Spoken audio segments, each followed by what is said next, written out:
what is the deal, folks? This song that I'm about to do right here is requested by Mr. Daniel. Said, I would like to request the song If I Were a Rich Man by Zero Mostel. This is a performance from the musical Fiddler on the Roof.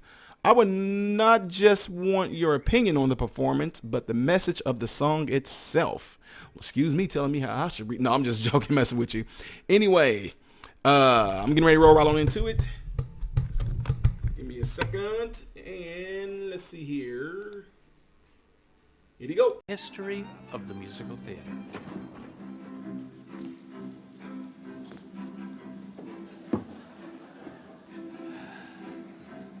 Dear God,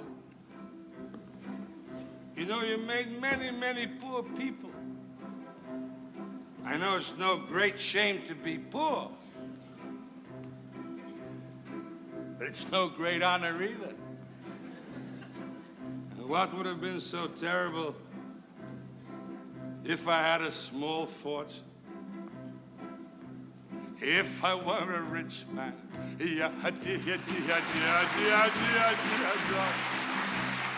all day long I'd pity, pity, bum. If I were a wealthy man, I wouldn't have to work hard.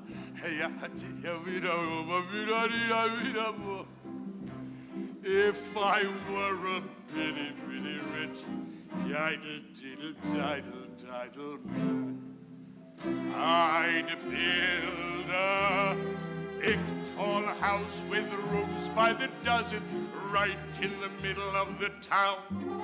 A fine tin roof with real wooden floors below.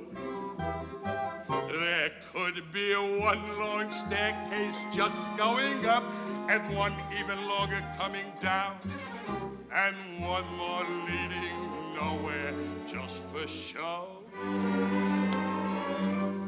I'd fill my yard with chicks and turkeys and geese and ducks for the town to see and hear, squawking just as noisily as they can.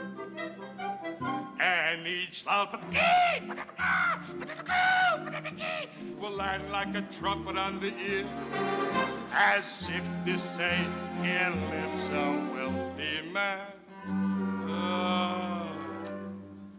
If I were a rich man, all day long I'd pity, pity, bum. If I were a wealthy man, I wouldn't have to work hard.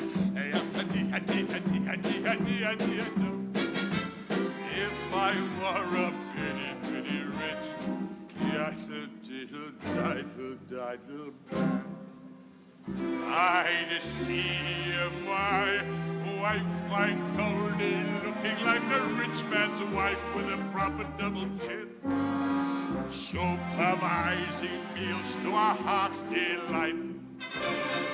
I see her putting on airs and strutting like a peacock. Boy, what a happy mood she's in, screaming at the servants day and night. The most important men in town will come to fawn on me. They will ask me to advise them, like a Solomon the wise. If you please, Reptilian, pardon me, Reptilian, posing problems that would cross a rabbi's eyes. And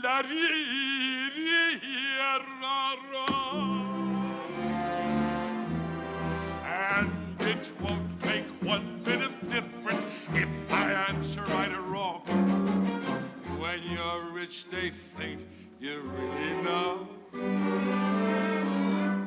If I were rich, I'd have the time that I lack to sit in a synagogue and pray, and maybe have a seat by the eastern wall. And I discuss the holy books with the learned men 7 hours every day. That would be the sweetest thing of all. Oh, if I were a rich man, All day long I'd bitty bitty bum. If I were a wealthy man, I wouldn't have to work hard. Lord, who made the lion and the lamb, you decreed I should be what I am.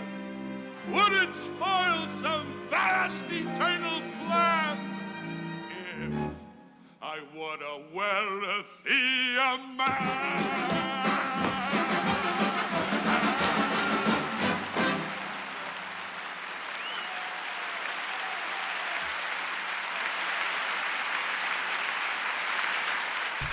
First of all, before this gets out of my head, look how the times have changed. This said 1965, and the things that he was referring to saying, if I was a rich man, and he naming off all these different things. Look how time has changed. We would look like, I would have some geese, some chickens, some this, some that. Today's world of rich is having like a Bugatti Veyron or a Porsche or a Lamborghini or a Ferrari, a mansion, a pool, a jet airplane, something of that sort.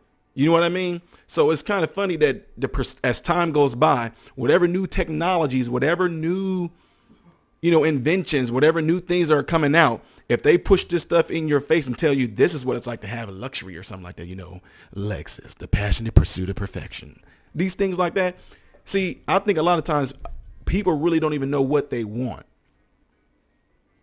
Now what I'm saying by that is a lot of times you don't even really know what you want. You've been told what you should want, but have you ever actually stopped and took time to ask yourself, what is it that I really, really want? You know what I mean? Because the way I grew up, certain stuff wasn't being pushed in our face. Certain things, that's why I'm saying I'm thankful, even though I don't even watch TV like that. I haven't had cable like in 19 some odd years. But my point in saying all that is this. There is stuff that if you don't have this stuff being pushed in your face and all this stuff constantly, would you even desire it? Would you even want it? How would you even know that you want it if you don't see it? So my point in saying all that is that it's all matter of perspective and what's being pushed in your face. It's all matter of what you're being told to envision. Because if this stuff, you go to some of these, I don't even like to say, if you go to, I'm just saying other countries, not third world countries. If you go to these other countries, what they probably look at you like, what am I going to do with that jewelry? I ask people that all the time, oh man, I got this nice necklace. I know to do what with. What, just so you can walk around with it. I mean, I'm serious, guys. I'm not a person that's into jewelry and nothing like that. My wife isn't either. But because when you think about the real meaning of it, what can it do for you? Okay, oh man, I got this ice on my wrist. I got this necklace. I got this watch. I got this. What does it do for you besides help you sparkle? But I mean, to be honest, I mean, is it for looks? Because if it's so, I don't know why you wouldn't want to wear fake jewelry. It looks exactly the same. It may not be the same, but it looks exactly the same. So to me, I'm telling you, and I've talked about this stuff a lot of time when I'm talking to folks or young folks, who's to say what value is with a lot of this stuff? Oh man, my wife got, I'm not talking about me. My wife got an engagement ring on. It costs $20,000. You stupid. I'm just saying, for what? What is it? What is that $20,000 ring doing on your wife's finger? What is it going to do for her? Who's to say that actually is $20,000? For what reason? Well, the particular cut and the this and that. Yeah, but who's the one that actually put a price on that? Because if you think about this stuff, you go way back in time, this stuff was used for trading, but to put value on it. You know what I mean? What I'm just being real with y'all. What makes the Mona Lisa picture that valuable or it's priceless? Who said that? Because to be quite honest with you, in my own opinion, that's an okay picture. It's all right. But I'm not like, oh my God. And like, even like Van Gogh, Starry Night, like it's cool.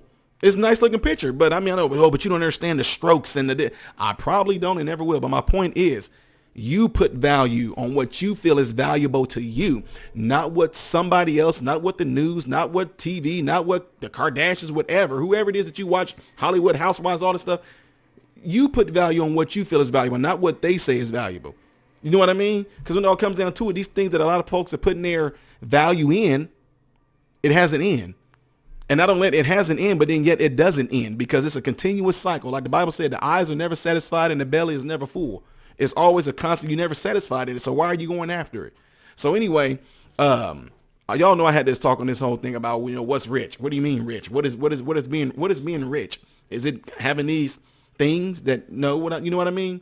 In the Bible, Solomon talked about him having the best maid service, the best male service. He had the best gardens, the best cooks, the best food. He had mainly all the gold figurines and diamond figurines, the rubies, the precious jewels.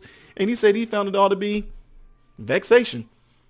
He found it all. I mean, he went and had all the stuff you can, not some guys, all of the stuff he possibly can have, and still found no satisfaction there. But his satisfaction, said he came in, is to being married, eating, drinking, enjoying family, the whole thing. So then the question is, what are we doing? What are you doing? You know, what is it that these things that you actually think that you want? Have you ever like I said, have you asked yourself, do I really want this, or something got planted in my mind and told me that I should want that? You know what I'm saying? So anyway, just give y'all something to think about. But anyway, also, the thing that popped in my head and I wrote down here, if I had not heard this is a song that, you know how you hear things playing over the, at work, you hear things playing over the main radio system. Somebody stole this song, this girl. I don't know who it is, but it goes something like, because I hear it all the time. And she always does this. If I was a rich something, if I was a rich girl, something la la la la la la la la la la la la, then I would have all the Barbie dolls. I don't know what she be saying. I'm just saying, I hear it all the time. Seemed like it came from this. Somebody help me with that. I don't know if it did, but I'm telling you, the way to do so. If I was a rich man, he was like, dee dee da da da da dee dee dee dee. She does it the same exact way. Just saying. Anyway, let me know what y'all think of this right here. Good message in this song right here, but what do you think? What do you place value in? Whatever it is, answer that question for me. To all the ones that are listening to me right now, not in the premiere, but in the comment section after this video. You put in the video after this, what do you place value in? All you guys are listening to this, answer that question for me. What do you place value in? And whatever it is that you place value in, why? All right, let us know. I'm Ty Smith, modern Renaissance man, hoping and praying that every last one of you guys have food, shelter, and clothing. And I hope and pray every last one of you guys are in great health. God bless you through Jesus. I'm a survivor. See this right here? You can subscribe by pressing this little thingy right here. This video right here is going to lead you to the next reaction video. And this one right here is going to lead you to my own personal stuff, like my comedy stuff, do-it-yourself videos, etc., etc. Thank you. Moving on.